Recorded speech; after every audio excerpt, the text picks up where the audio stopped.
Thank you so very much for taking time to join us today. We know how busy this time of year could be, certainly not to imply that there are non-busy times of the year. Before we begin, now is a good time to review some of the logistical aspects of today's presentation. Please check the audio setting on your computer as well as your speaker volume settings.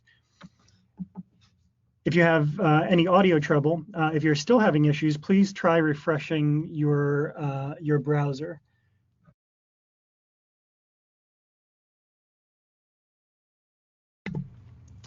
On the right-hand side of your screen, you'll see a speech bubble with a question mark inside.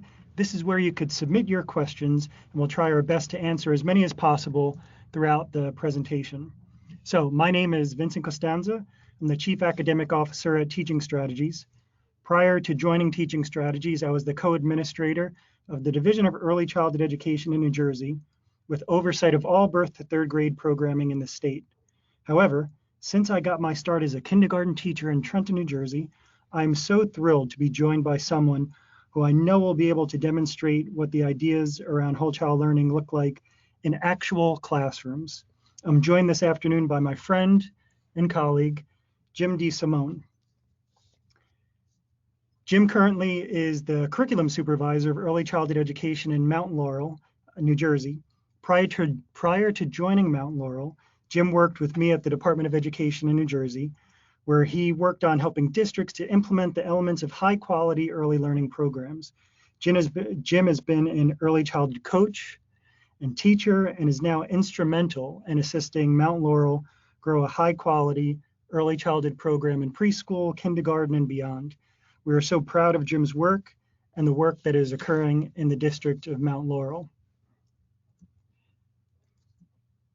Before we start our discussion on the whole child, the approach, the whys, and the hows, I think it's important first to step back and reflect on what we as educators hope and want for children. What do we want for the children we teach? How would you want the children in your classroom to be described in 10 years? What would you love to hear about them in 20 years? Would you want your students described simply as good test takers, sit still for long periods of time, completes worksheet after worksheet without complaint, reads X number of books in a week? As educators, we want our students to be lifelong learners and caring adults who are creative, resilient, curious, empathetic, and so on. We want these future citizens of the world to have healthy, strong relationships that really put relationships at the center and who have positive approaches to lifelong learning. And we want to stress here that we want these things for young children in part because it's what their development actually calls for.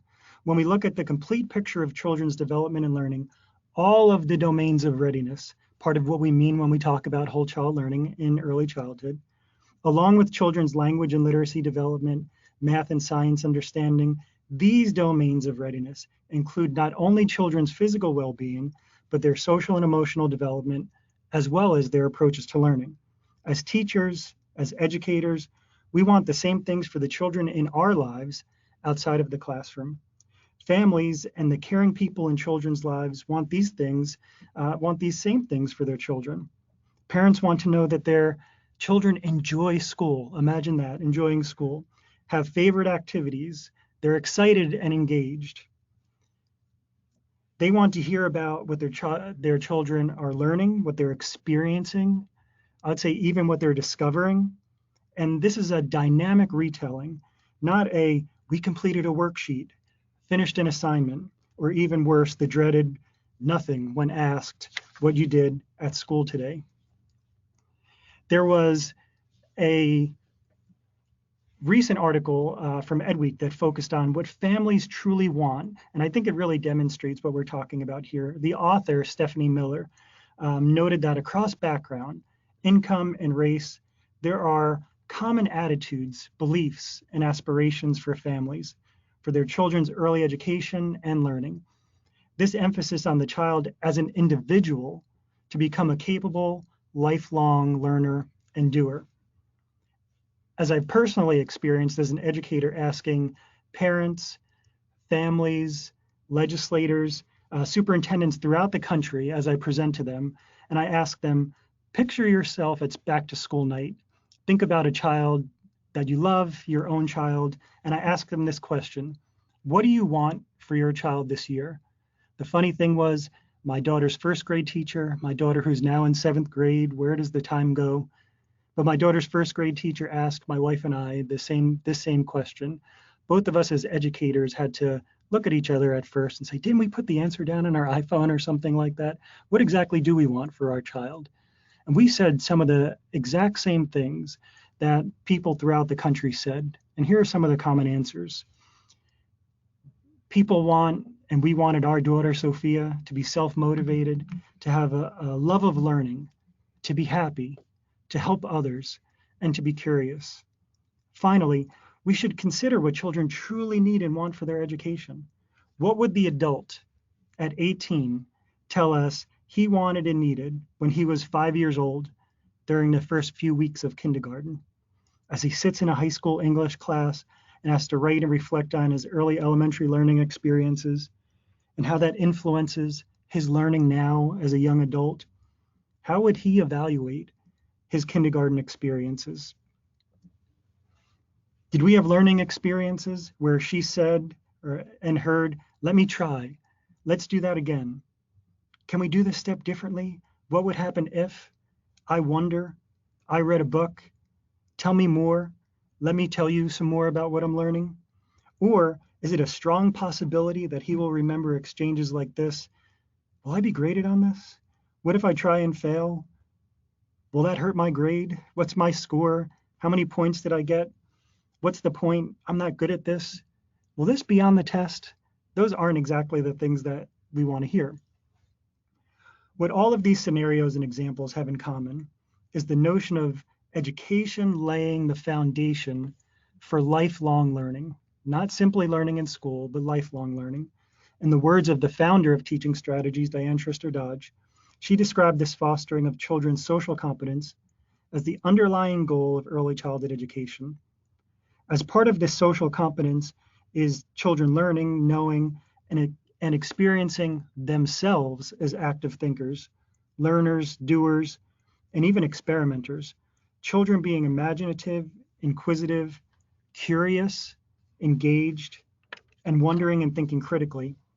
All of these characteristics are qualities that are developed when we teach, support, and engage the whole child.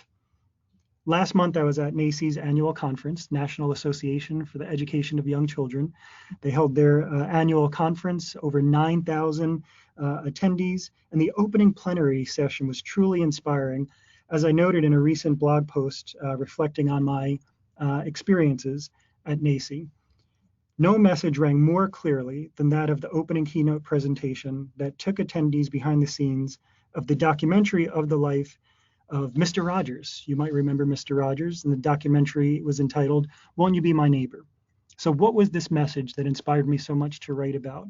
That love is at the root of everything, all learning, all relationships, or the lack thereof. And I think this message is why the Mr. Rogers documentary was so powerful and meaningful and resonated with so many people. A mass audience is getting to see this whole child approach in action. The message was really a whole child one. And at the end, when the documentary participants, and in fact, the documentary audience, closes their eyes and thinks about someone in their life that made a difference to them, it is an incredible thing to consider. And the fact is that someday, if this hasn't happened already, there will be children that close their eyes and think of you as this person who inspired them. Over the summer, there was a program, Fred Rogers, America's Favorite Neighbor, sponsored by the Smithsonian. Someone from the Fred Rogers Center discussed Mr. Rogers' philosophy and how it informed the show. Children's social and emotional needs was the common thread throughout this entire talk. And interesting to see the connections between something that certainly I grew up with, watching Mr. Rogers, and now that is immersed throughout the entire educational system. Education needs to meet children's need at the deepest social and emotional level with relationships front and center. Children cannot learn if their social emotional needs aren't being met. First priority is meeting these needs, then children will be ready to learn. For children to be confident, competent, and caring learners, that learning approach should include scaffolding, inclusivity, and reciprocity, certainly music to any early childhood educator's ears. And this is really the whole child approach that fosters children's learning and thinking by being responsive to children's understanding, interest, and abilities to deepen their curiosity and their eagerness and want to discover and learn more. So why don't we see more of this? What does the research tell us about this? Well, research around the whole child confirms that it not only improves children's school readiness, but their school success. Academic rigor and social emotional support build upon each other and strengthen each other. Unfortunately, these are two notions that have been divorced. Academic rigor, developmentally appropriate practice. Part of our objective here is to show a pathway of what it looks like to remarry these concepts. So here are a few examples on what the research shows. Emotional, physical, creative, and cognitive capabilities are deeply intertwined and equally important in ensuring child's well-being, learning, and growth. The social emotional approach as part of children's learning is effective for children in urban, suburban, and rural schools, regardless of academic standing. Students who are engaged in school-based social emotional learning attain higher grades and score higher on percentile scores on academic achievement tests than peers who do not engage in such learning. Further, children who receive teacher support to become more engaged in learning activities have higher achievement after 3 years. Self-regulation, which is certainly on the mind of any kindergarten teacher at any time of the year, especially at the beginning of the year. But self-regulation abilities predict later school success in mathematics, in particular because of the emphasis on mathematical thinking and foundations. In secondary school, students reported greater engagement in school and are less likely to drop out. Flexible problem solving in kindergarten predicts achievement in kindergarten and first grade. Learning environments, which when we turn to my colleague Jim DeSimone shortly, you'll hear a lot about learning environments and leveraging learning environments to meet the needs of the whole child. But here what the research says is learning environments that focus on caring, student-teacher relationships, student social and emotional needs, and high expectations result in students who perform better academically are more likely to attend school and have significantly lower rates of emotional distress, violence, delinquency, substance abuse, and sexual activity. Certainly, if in any of your school context, you're participating in attendance works or you are interested in addressing chronic absenteeism, making school engaging is certainly one strategy to get children to want to show up and actually be happy where they're at. Social emotional learning helps children develop awareness of their emotions and better manage them, set and achieve personal and academic goals, use social awareness and interpersonal skills to maintain positive relationships, and demonstrate decision-making and responsible behaviors for success in school and in life. Research indicates that this improves students' social emotional development, readiness to learn, classroom behavior, and academic performance. In short, good luck with your anti-bullying programs or with getting children interested in robotics teams if you don't focus on whole child development. Again, it's about asking students what qualities we want to nurture in the children we are teaching, what the big picture is for children. It's not just about select skills and achievements. It goes beyond grades and test scores to present a more complex and critical assessment of children, emphasizing really as a crucial part of academic growth, intellectual curiosity and engagement as a member of a community. Here, a school community, but in talking much beyond the school community as well. It is what we educators would consider a well-rounded education. For anybody who's familiar with the PTA, it's how they talk about whole child education as a well-rounded education, and has its central tenet that students are individuals, not necessarily test scores or grades and not numbers. What's interesting is, although I mentioned PTA, and although this is a webinar conversation about whole child approach, curricula, assessment in an early learning context, addressing the whole child is certainly not a space that is relegated to the early learning community. As evidence, I point you to the whole child approach of ASCD. If you're not familiar with ASCD, they're a traditionally K-12 oriented professional organization, very similar to NACCE, but with more of a elementary bent to it and beyond. And they outline 5 tenets designed to ensure that all children are healthy, safe, engaged, supported, and challenged. Moreover, the career ready practices, which outline expectations we want for all high school, and includes skills like demonstrating creativity and innovation, utilizing critical thinking to make sense of problems, persevere in solving them, working productively in teams, provide additional evidence of the K-12 desire to really address the needs of the whole child. To me, these skills sound a lot like the elements we describe as approaches to learning in the early childhood community. So to reiterate, a clear objective of early learning is to support the development of the whole child, and there's ample evidence that the rest of the educational system thinks more effort is needed in supporting whole child development and learning. So maybe it's a good idea that we build a bridge between traditional early learning and traditional K-12 to make sure the entire educational system is addressing the needs of the whole child. Actually, in 2007, ASCD, which formerly stood for the Association for Supervision and Curriculum Development, conveyed the commission on the whole child and posed this question, which is so fitting here. If decisions about education policy and practice started by asking what works for the child, how would resources, time, space, human capital be arranged to ensure each child's success? If the student was truly at the center of the system, what could we achieve? So whole child learning is an emphasis on the child as an individual to become a capable lifelong learner and doer.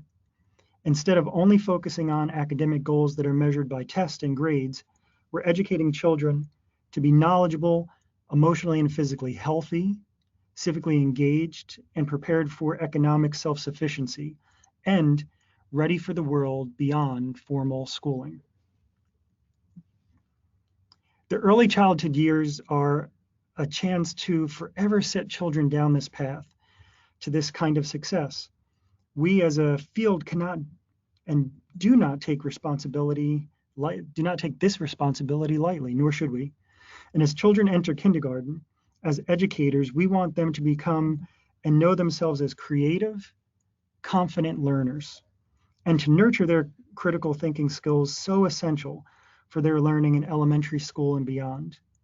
What we know from experience and backed by the research covered in some of the previous slides is that if children are not supported to be physically safe, to be healthy, to feel emotionally secure, and if they're not engaged as active learners, they simply cannot reach their full potential and become their best selves. Again, we want to stress that academic expectations, the emphasis on standards, the focus on literacy and math skills, which are important to domains of development as well, are highly beneficial to early learners and in the kindergarten classroom. But as educators of future citizens of the world, we want to make sure that this academic rigor partners with and coexists, and that's the operative word, coexists, and flourishes at even higher levels with children's social and emotional development. With the whole child approach, the academic rigor is part of a robust focus that includes content learning, skill development, and approaches to learning around critical understanding, thinking, resiliency. In a past article, this is something I called a fusion of academic and social development. It can sometimes feel that standards, the expectations of what children are learning in content areas, along with skill development, are pushed down expectations, demanding more of our youngest learners. Certainly, if I was able to see your hands and asked any of you, have you ever heard a kindergarten teacher say teaching kindergarten feels a lot like what teaching first grade used to look like? Or raise your hand if you're a first grade teacher and teaching first grade now feels a lot more like second grade. If you haven't heard kindergarten or first grade teachers, or preschool teachers for that matter, say those kind of things, you simply haven't been talking to enough teachers lately. We see this in kindergarten with the swing of first grade competencies that can come at the expense of what is developmentally appropriate and teaching practices as well. This fusion of academic and social development focuses on what children are learning and marrying it with how children learn best. Beth Grau details this in her research work around kindergarten, noting that seeing a focus on academic content tells us what children are being taught, but it does not dictate how children should be taught. Learning that is focused on the whole child is academic learning that builds on children's enthusiasm, initiative, and engagement in learning. Certainly here, a common theme, making sure that children, in order to take initiative, children are enthusiastic about what they're learning and what they're doing. Children need to play and experiment with ideas, activities, to be able to try, fail, and make mistakes, and then learn from these mistakes, refine their thinking and approach, and try again. This engagement, this persistence, strengthens the foundation of their learning in later years. Good luck to any adult on this webinar who has been successful in learning anything without first playing with the ideas of making some mistakes, of failing. We need to afford that same right, that same kind of opportunity to our youngest learners as well. So not only in the kindergarten year, the beginning of a child's life as an elementary school student, but it lays the foundation for academic, social development, understandings, cognitive reasoning, and higher level thinking for later grades. So what does this look like at a theory level in kindergarten? Whole child learning in the kindergarten classroom, this merging of academic and social development and understanding is positive, engaging, inquiry-based thinking through play and exploration. For children, social and emotional well-being and eagerness to learn are prerequisites for their absorbing formally taught content. It is a play and inquiry-based approach to learning that supports how children typically develop and learn what constitutes developmentally appropriate practice and focuses on learning in all areas from academic content to social, emotional, and cognitive development. So with that foundation and what it looks like in theory laid out, now the question becomes, what does it look like in practice?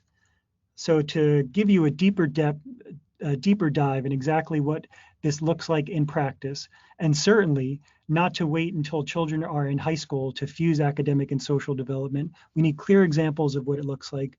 And now I'll turn to my colleague, Jim DeSimone, to tell a little bit about how you get what it looks like in practice. Thank you, Vincent. So in early childhood, we often talk about the environment being the third teacher.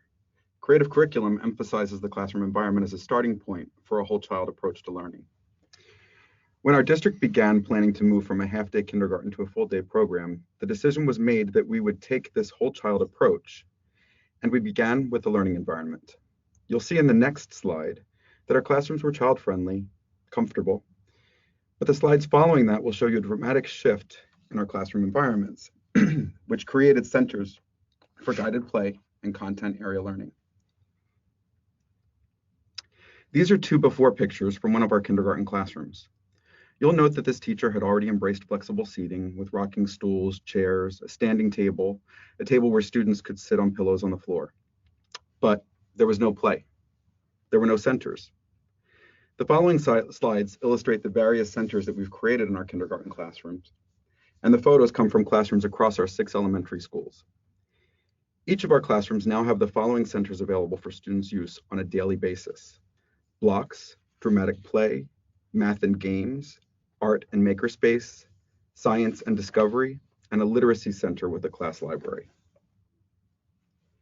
Each classroom has a full set of wooden unit blocks, a small set of foam unit blocks, hollow blocks, and various accessories. This center is a hub of STEM learning and supports learning in science, math, language development, social emotional development, gross motor development, cognitive development, and the arts. The center is used daily in free choice time and also used occasionally to support small group learning for math or science. Our dramatic play centers are equipped with materials for taking on roles, including careers, family, and home life, and fantasy play. This is also the center where musical instruments are accessible to students. This center supports social emotional, language, and cognitive development, and you will often see students writing, reading, and practicing math skills in this center. This is an area where you'll see diverse materials from different cultures, such as toy foods and dress-up clothing. Additionally, though, we encourage families to donate empty food boxes and cartons that are representative of their family's cultural cuisine, which increases our students' cultural competencies while also communicating to our students that they belong in our classrooms. Math and game centers in our classrooms often include a table surface as well as a small rug, as different materials and different students prefer different surfaces. Materials in this area support fine motor and cognitive development, as well as mathematical learning. Many materials encourage collaboration and therefore also support social and emotional development. Students can find toys and games that support numeracy, numerical operations, geometry, and small building materials such as table blocks and Legos.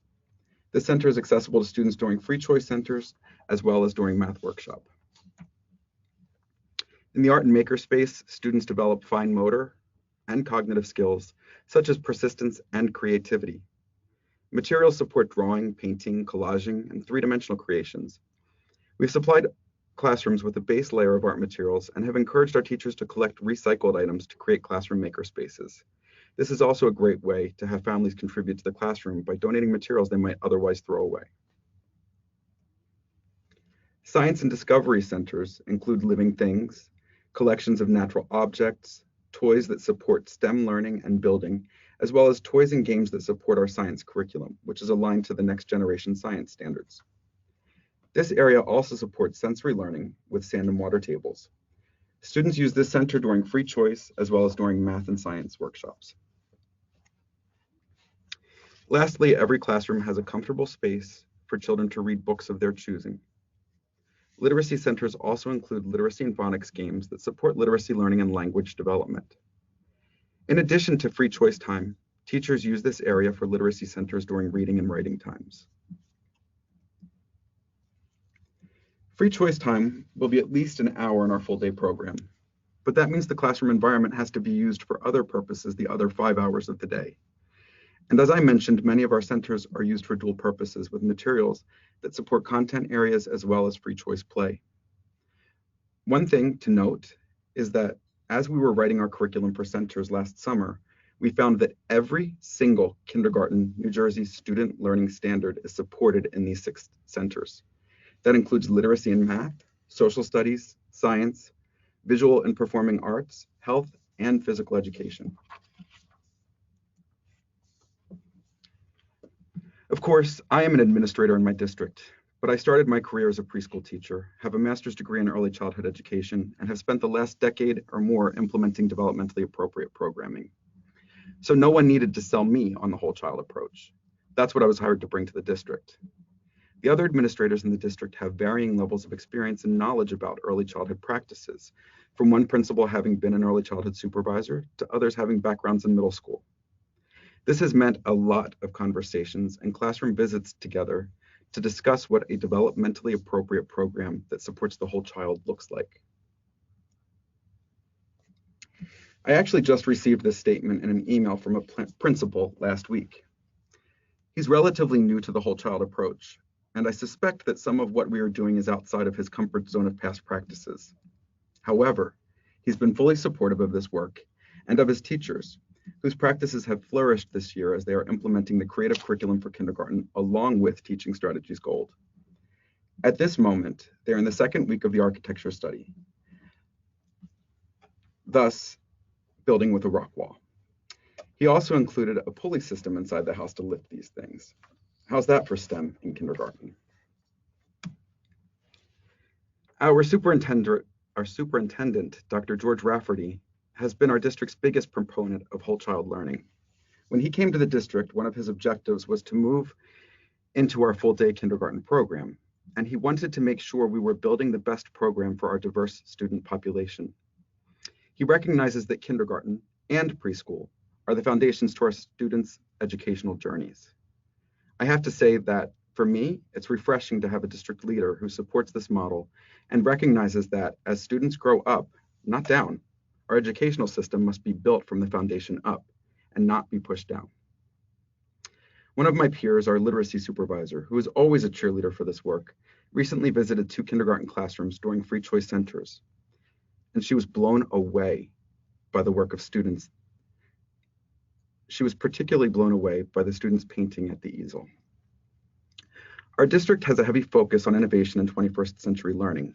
We recognize that we are preparing students for a world we can't even imagine. We know that this means we must instill skills and habits of flexibility, creativity, and interpersonal skills in our students. When talking to one of the principals, who is our biggest proponent for this type of innovation, she recognizes that this is just what we are doing in kindergarten classrooms through a whole child approach. This has been a heavy lift for our teachers, and I must applaud all of them as they have embraced these changes, no matter how challenging they may be. That's not to say there haven't been frustrations and tears and concerns shared, but they all knew that what we were doing before wasn't entirely meeting the needs of our kindergarten students. In order to get there, our teachers have had a great deal of professional development and coaching. We continue to develop our teachers professionally on an ongoing basis. I meet with them formally and informally, in small groups, large groups, and individually, to support them in meeting the learning and developmental needs of all of their students. These pictures show some of our stellar kindergarten teachers in a workshop offered by the New Jersey Department of Education, which teaches kindergarten teachers about developmentally appropriate practices. They got to see hands-on how exciting and educational it is to build with blocks. One of our teachers, who was probably the most anxious about the changes we've made, sent me the first quote in an email on the second day of school. She included pictures of her students fully engaged in play on the first day of school, and she was amazed at the amount of learning happening. The second bullet is a quote from one of our veteran kindergarten teachers, who was quick to embrace these changes. Even at that, she admitted she'd never felt less comfortable on the first day of school than this year. Yet, she dove right in, and just a few weeks ago, she told me that she's never been more comfortable teaching kindergarten than she is now. She said that the learning taking place in her classroom has exceeded her expectations. The key, though, teachers need supportive administrators who make safe spaces for them to share their concerns and anxieties, and to allow teachers the comfort to make and correct mistakes in their journey. My biggest concern when we began this was pushback from parents. Our district, while diverse, does include a majority of families in the upper middle class who are successful and well-educated professionals. At the end of last school year, I spoke at kindergarten orientations to introduce the curriculum shifts we were making.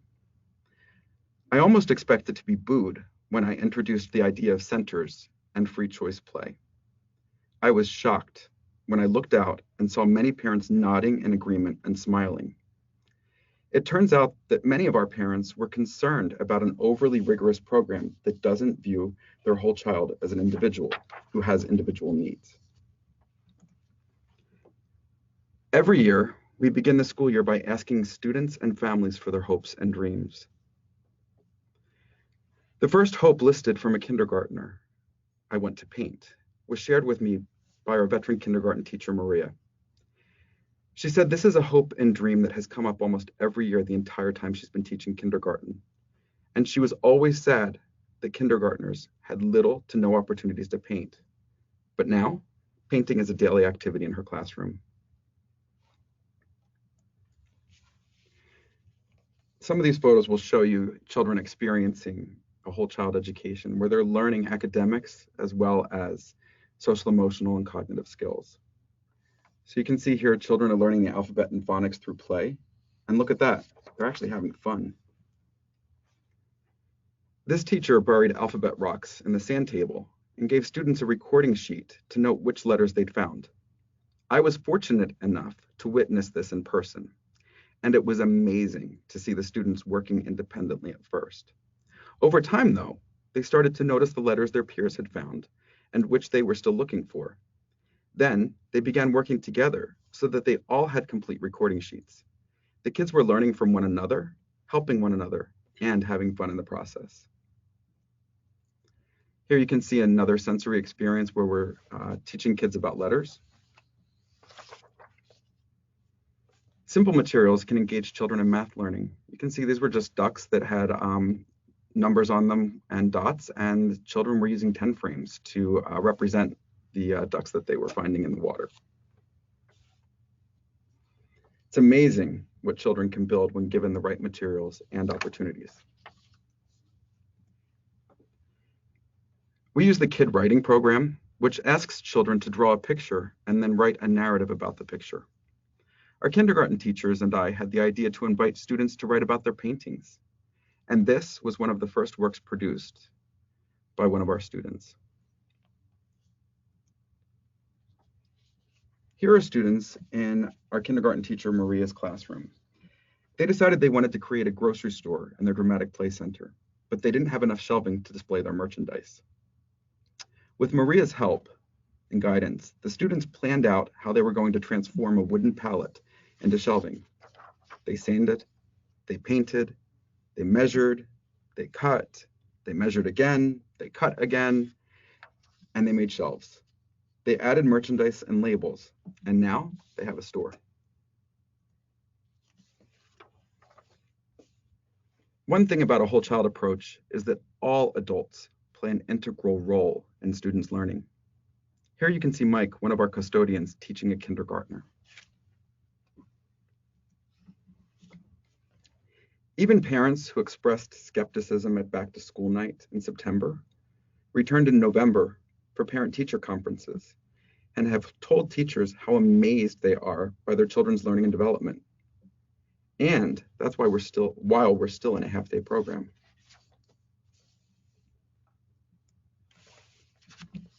So I'm sure questions are arising about how did we do it? How do we do it? Well, planning, planning, and planning. It's taken a lot of planning. We've made plans, implemented plans, revised plans, and we continue to revise our plans. For our district, this has begun as a 2-year project, but we will continue to work on and refine our program for years to come. Over the past 2 years, our preschool teachers have worked to align their program to our kindergarten program. And over the next few years, our focus will be on building upward into 1st, 2nd, and 3rd grades to ensure a smoothly aligned preschool to 3rd grade experience. Of course, there have been challenges, and I would say the biggest challenges arise from misconceptions. Some of the misconceptions have been funny, others have been disconcerting, others have just been born from misinformation. As we move forward, the best way we will convince skeptics is by showing them what our students can do when given the opportunity to experience a whole child education. I look at some of these quotes here, and it's funny to see some of the misconceptions. I think the funniest is, you don't want our students to learn to read or write in kindergarten. I've had to have a lot of conversations with individuals about what it is that should look like.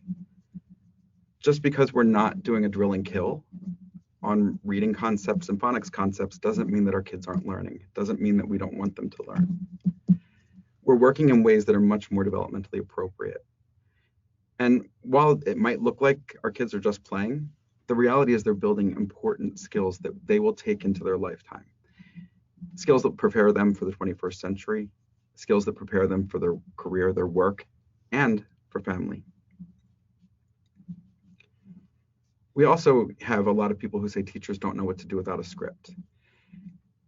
And I think that we need to give our teachers a lot more credit. When teachers are trained properly and they're given the appropriate supports and the appropriate scaffolding, they're able to teach kids in ways that go beyond what they've been able to do with a script. I often say there's no script that is teacher-proof. And the reality is a lot of times a scripted program will take away from a teacher's creativity and take away from children's learning. So as we move forward, we'll continue with focusing on the whole child. And we're working on moving that up into first, second, and third grade. We're working on alignments to move up project-based learning or problem-based learning all the way up to 8th grade. So that we're building on this foundation of the whole child in kindergarten and preschool. Thank you, Jim.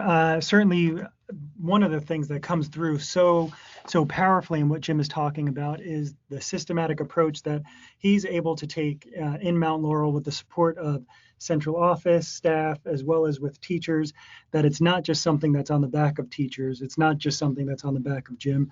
It's not just a conversation in kindergarten. It's throughout the entire school system. It's with local partners. It includes families, and it's preschool through 3rd grade. So something that definitely comes out. So we have some time here to, before we do a closing, to respond to a couple of questions. So 2 of the first ones that we're going to respond to, there is a question on whether this approach works for infants and toddlers.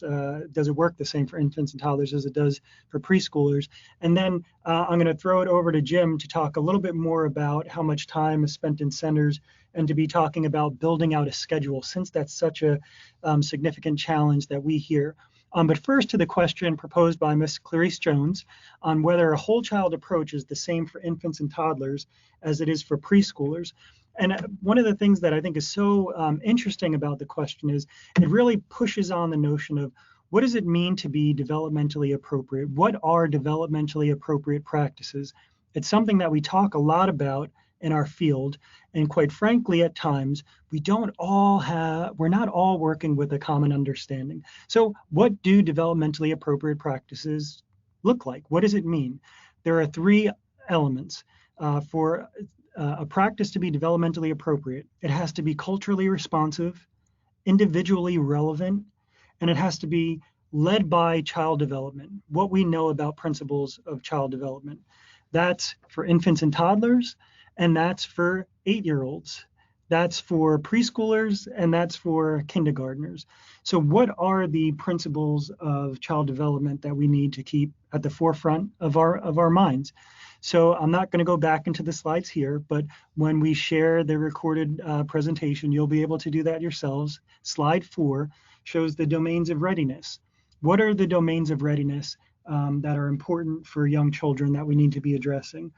Certainly language and literacy, cognition and general knowledge, which includes math and scientific development, approaches to learning, which includes areas like engagement, initiative, creativity, problem solving, and persistence, physical well-being and motor development, as well as social emotional development.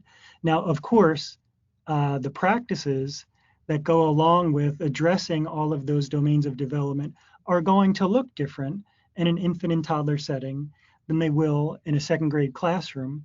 But the question for the teacher is always, in what ways am I addressing all of these areas of development? And that is the importance of a whole child approach in early childhood. Just because standards typically focus on 2 areas of development, language and literacy and math, it doesn't mean that now every other aspect of a child has become irrelevant. Part of the problem, and actually part of the challenge of integrating content areas, is really a whole child challenge. How do we also address all of the other areas of development? That's what it means to address a whole child approach. That's what it means to lead with developmentally appropriate practices. And I think, it's also what Jim highlighted very well and what it looks like in actual classrooms. Of course, a difficult piece in addressing whole child approaches in actual classrooms is what I heard Sue Bredekamp, who literally wrote the book on developmentally appropriate practices, I heard her describe recently as a real estate problem. There's lots of things that happen in classrooms. There's lots of content to cover. So how do you go about balancing all of this content? So I think that touches on the question that Melissa Bowman asks, how much time is spent in centers each day? Jim touched on that a little bit, but Jim, maybe if you could reiterate that and talk a little bit about how you balance some scheduling in classrooms. I will say that's a big challenge. As I think I mentioned, we're still in a half-day program this year. We go into a full-day program starting in September of 2019. So right now, our teachers are doing the best they can to get as much time in free choice centers as they can, but it's a 2.5-hour day. So right now, I would say on average, our kids are getting 20 to 30 minutes a day in centers. When we move into our full-day program, we're still finalizing and working out our schedule, but we have, I think right now on the draft, about 80 minutes scheduled for free choice centers. I will be thrilled if we can get at least 1 hour in, but I'm hoping to get even more than that. I think as teachers become more adept at teaching in centers, they start to see that they'll be able to integrate content into centers in ways that are really engaging and very child-centered. So, as I said, we'll start with at least an hour, probably closer to 80 minutes, but it would be nice if we can get even more than that in. Great. We have some great questions continuing to come in. Please keep sending them, and we will go down and read as many as possible. We appreciate your input here. So here is one by Lisa Haynes. How do you, if you do, provide an inclusive environment in your K classrooms? What strategies do you use to support inclusive classrooms? I'll take a first swing and then certainly throw it over to my colleague who can swim on the deep end of the pool on this one. So I think, if you do, you absolutely do. And it actually reminds me of some of our work in New Jersey together, where the state-funded preschool program had plenty of supports for preschool teachers and had upwards at times of 3 children with IEPs included in general education classrooms.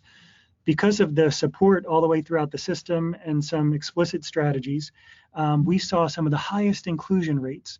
And then at times, as the questioner kind of points to, would see it drop off a bit in kindergarten classrooms, which kind of begs the question, if a 4-year-old was able to be included in a general education setting, what then changed when the child turned 5? Part of the, I think, very point of of paying attention to the whole child, really addressing developmentally appropriate practices, teaching in ways that are inquiry-based, project-based, play-based, center-based instruction, is that it allows children to be exploring different areas. It allows for children to have the opportunity to have new experiences, to plan out activities, to have the space to fail at activities, to implement strategies to improve upon those strategies. In addition to that, using assessment systems that allow teachers to really scaffold out and differentiate instruction creates a learning environment as well as an assessment opportunity to know different children differently and not treating all children the same. So some strategies would be center-based instruction. I think this is kind of a typical pyramid approach. You start at the bottom of the pyramid and make sure that your teaching practices are really solid and that children have the opportunities not to just be sitting in rows all day or to be hearing lectures or to be sitting on the carpet for long periods of time.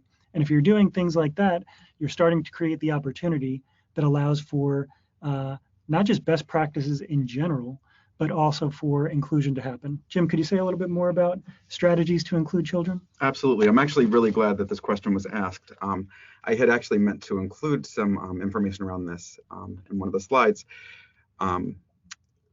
We have a special education program that draws families to our township because it's such a high quality.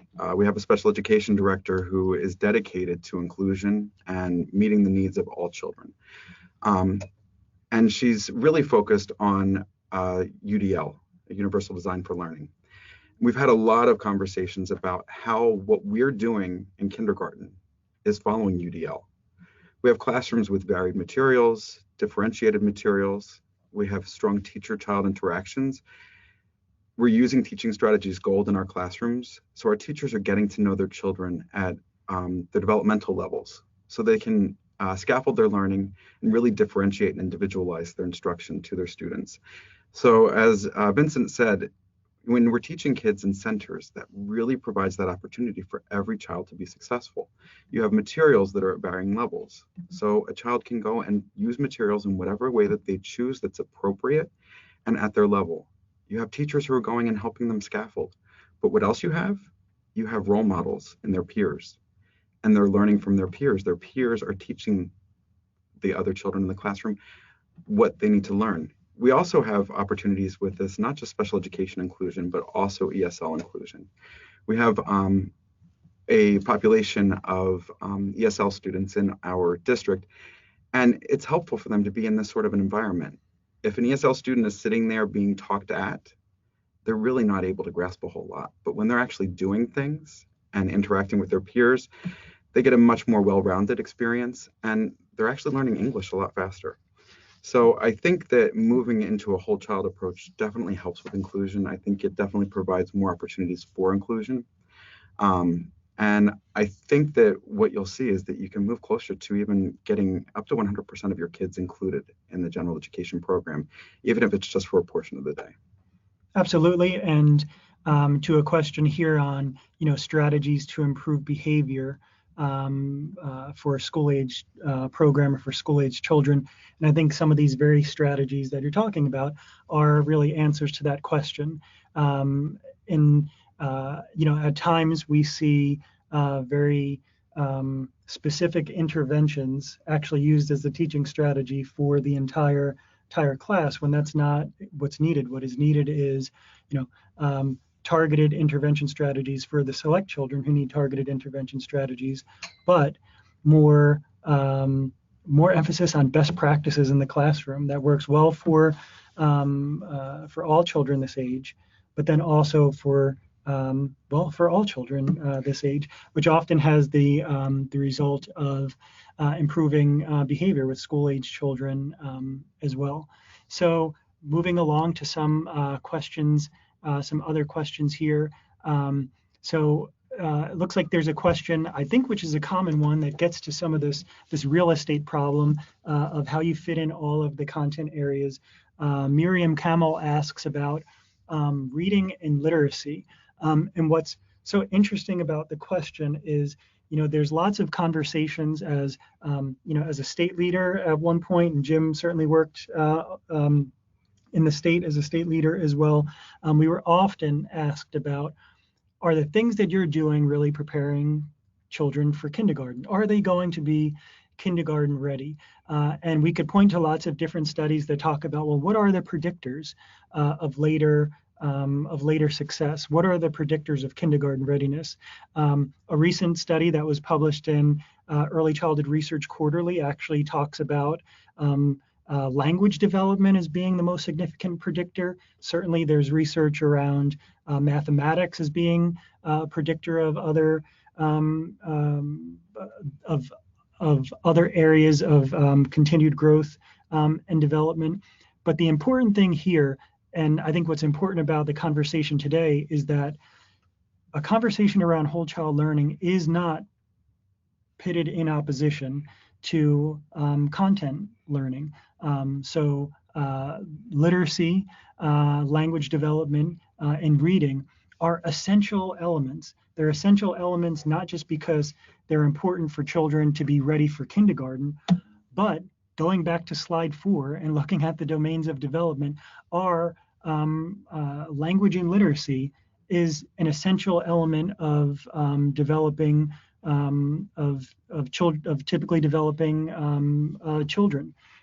So having strategies to really making sure that you're addressing all of those areas are important. It's going to look different for different children, but certainly having lots of opportunities to writing throughout the day, having lots of opportunities to hear language, to speak, to talk, to be using rich vocabulary, and making sure that they are taught in a way, I think, as Jim described, in a way that allows children to have experiences where they are getting engaged and in depth in inquiry-based, center-based instruction studies in classrooms. Not only does that help their approaches to learning, not only does that assist social emotional learning, but they're pretty good strategies for working to develop language and literacy skills as well.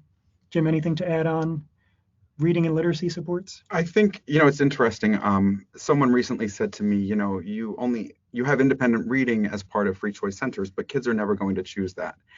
And I have to say that that's not been my experience when I've worked with classrooms where the teachers make reading an exciting thing. They make books an exciting thing. And that requires providing teachers with professional development about reading and doing interactive read alouds. And I think that once teachers get a sense of how to make a read aloud really exciting, and maybe even provide some props to kids to use to act out stories, you see kids going to that library center and interacting with books and being excited about them. And if they're able to read, they read them. If they're not able to read, they do a picture walk. They point out the words that they do know. And I think also writing goes along with that. When we think about writing, we have writing materials in every center in our classrooms. And as teachers point out opportunities to students where they could write, students begin to write. When I was in a classroom last week, the teacher was encouraging students to write in the block center and to draw sketches of what they planned to build or what they had just built. And it was amazing to see how much writing was happening in that classroom. I showed in one slide a picture of Thalia, who wrote to go along with the painting that she did of an apple tree. And that wasn't coerced. That was a choice. That was something that she chose to do. And as classrooms have children's writing up on display, and as teachers celebrate children's writing, other children want to write. They want the recognition. They want to be celebrated. They're excited. They see themselves as authors. Thalia was able to share that with her classmates and show them the picture and her writing. And that made her a writer in her classroom. That made her somebody that the other kids were looking up to. And it also inspired them, because when you look in Maria's classroom, you see there are several paintings hung up with writing. I think there's also a very important assessment point here, in particular in kindergarten, where we see an abundance, not just an abundance, an overabundance of literacy assessments without thinking about, and not that literacy assessments in kindergarten are bad, certainly if they're done like 13 times a year, they could be bad, but without thinking about how these assessments are mapped on to other forms of assessment to really paint a comprehensive assessment map that is rational to teachers, that is rational to children, certainly as experiencing the assessment and then teaching practices, but also to families. So really mapping out what you want to know, when you want to know it, and how you're going to go about knowing it, and making sure that you have the appropriate assessment strategies to do that are important. When you have the webinar with our slides, our contact information is available on there, certainly with follow-up questions of what that assessment mapping could look like would be certainly something that we'd be happy to follow up with any of you on. So here is the last slide, and we'll close like this, that certainly there's no doubt that addressing the needs of the whole child is a central component of high-quality early learning programs and beyond. Yet, we need to be ever mindful of strategies that support the heroic educators who we ask to pay attention to the whole child. As this quote states, no matter how dedicated or well-trained, teachers cannot affect lasting systemic change by themselves. Good teachers and good teaching and good teachers need to be valued and supported by a rational system. Thank you to Jim and our wonderful colleagues in Mount Laurel, and thank you for participating in this engaging and thought-provoking webinar that we designed to help you do the work of creating such a rational system that works for children, families, and educators. Over the next few months, we expect to continue the conversation through writings and additional convenings that will garner and grow support for supporting the whole child. We think the whole child needs much more support. In the meantime, the recorded webinar will be distributed to all attendees and available on our website shortly. We thank you so much for joining us today. Have a great rest of the day and a great rest of the year. Thank you.